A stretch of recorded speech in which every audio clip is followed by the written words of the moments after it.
Greetings to our Parsippany Troy Hills school community. Thank you for viewing our Return to School Plan update for August 20th, 2020. Let's take a look at what's been happening in Parsippany and in New Jersey over the past several months. It certainly has been a busy time. On March 16th, the governor issued Executive Order 104, which called for schools to halt in-person instruction to protect the state from the spread of COVID-19. On May 4th, Governor Murphy announced that schools would remain closed for the remainder of the 2019-2020 school year. On June 26th, the governor called for the reopening of schools for September and provided the road back guidance from the Department of Education. A district return to school committee of multiple stakeholders met in July and August to develop a plan to reopen school in September. The plan included input from the Board of Education, parents, students, our PTHEA, and school and district leadership.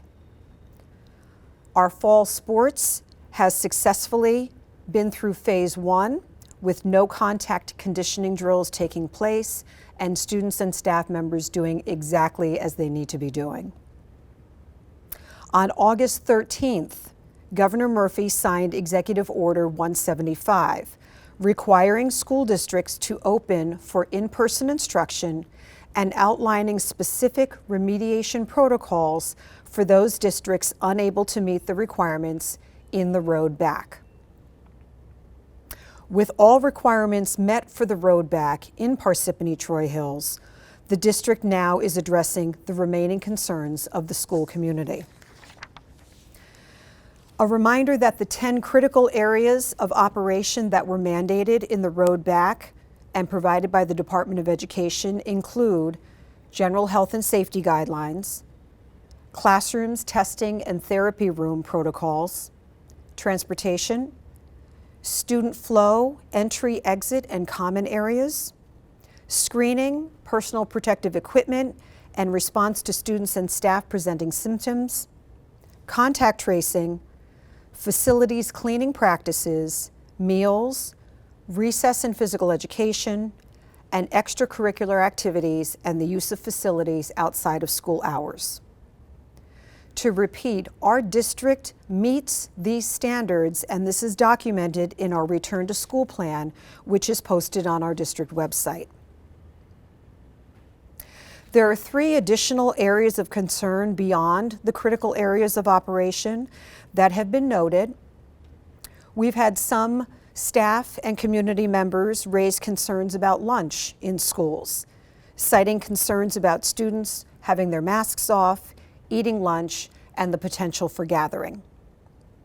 There have been some concerns raised about our facilities, specifically questions about filters for HVAC systems, airflow, egress, and more. And there is the constant concern about appropriate staffing and the need to ensure adequate supervision for our students and instructional integrity. During a full day of school, elementary students will be taking snack and lunch outdoors when possible. Indoor meals will take place in classrooms with aides and lead teachers monitoring students. In a few instances, small groups of students may eat in the multipurpose room following social distancing protocols. With our current Week A, Week B cohort model in place, classrooms at the elementary level will have between 4 and 10 students each day. At the middle and high school, during a full day, students will have lunch in several areas, including the cafeteria, media center, outdoor patio and courtyards, and the gymnasium. With the cohort model in place, classrooms will have fewer than 10 students in most instances. With reduced attendance, it is anticipated at the middle and high school that around 350 students will eat lunch spread across several areas. This same number at each of the middle schools will be further divided into grade level specific lunch periods, creating much smaller lunch groups. With our facilities, if we look to the document provided by the New Jersey Department of Education, the Road Back, Restart and Recovery Plan for Education, this plan states that schools and districts must ensure that their indoor facilities have adequate ventilation, including operational heating and ventilation systems where appropriate. That recirculated air must have a fresh air component. That open windows if air conditioning is not provided, and that filters for air conditioning units must be maintained and changed in accordance with manufacturer recommendations. The district meets this standard. From the document, The Road Back, there is a link to a website for the American Society of Heating, Refrigerating, and Air Conditioning Engineers. And this site maintains, generally, increasing filter efficiency leads to increased pressure drop, which can lead to reduced airflow through the HVAC system, more energy use for the fan to compensate for the increased resistance, or both. If a MERV 13 filter cannot be accommodated in the system, then use the highest MERV rating you can. The site further indicates that filters in HVAC systems should be changed according to the typical schedule or even left in place longer than normal. Our district meets this standard. On the New Jersey government site with frequently asked questions for school reopening, this information is provided. Per the Public Employees Occupational Safety and Health Standards, all schools are covered by the Indoor Air Quality Standard. The standard provides requirements for HVAC inspection, maintenance and maintaining acceptable indoor air quality indicators such as temperature and carbon dioxide levels. The district meets these standards. Additional measures that have been implemented in Parsippany Troy Hills include all rooftop HVAC units follow a preventative maintenance schedule, and they are inspected for proper operation every 3 months. Filters are replaced prior to heating season and cooling season. All filters will be replaced prior to September 2nd, 2020, and then on a more frequent schedule not connected to the heating and cooling season. We use a combination of MERV 8 and MERV 10 filters. The airflow restrictions caused by higher rated filters are not compatible with our HVAC systems. The unit vent systems in individual classrooms have either already been changed or will be changed prior to the start of school. Windows may also be opened with air conditioning present to increase ventilation. Interior doors will be opened to increase ventilation, and this has been approved by our Parsippany fire prevention official. And finally, maintenance logs, boiler inspection certificates, and other documentation are available at the board office by request. Finally, we look at our staffing and the need to ensure that we have adequate staffing in place for the supervision of our students.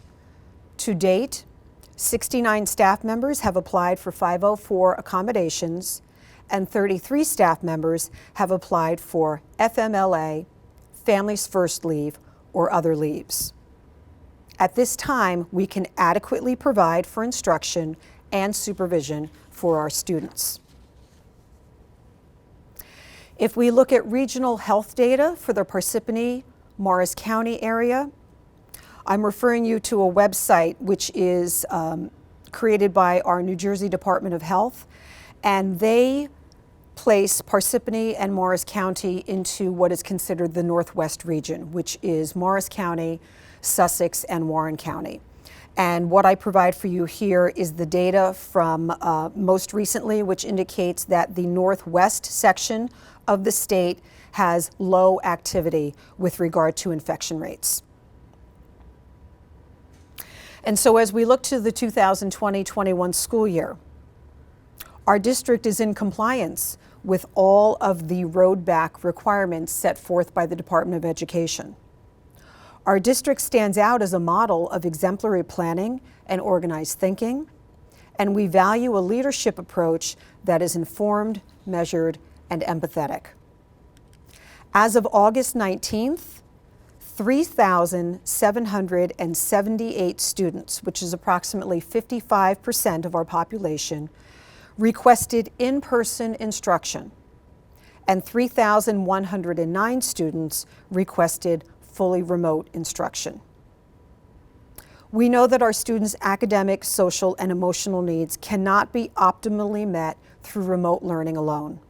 We can and should reopen school to the greatest extent possible. In considering the concerns that have been brought forth by some staff, some community members related to lunch especially, my recommendation for the opening of school in September is that the district follow a half-day schedule from September 2nd through October 2nd. The high school day would be from 7:40 in the morning to 11:45 in the morning. The middle school day would be from 8 o'clock a.m. to 12:10 p.m., and the elementary school from 8:55 a.m. to 1 o'clock p.m. Preschool and special education self-contained classes will follow a special schedule, and I ask that parents please consult with your child's school principal.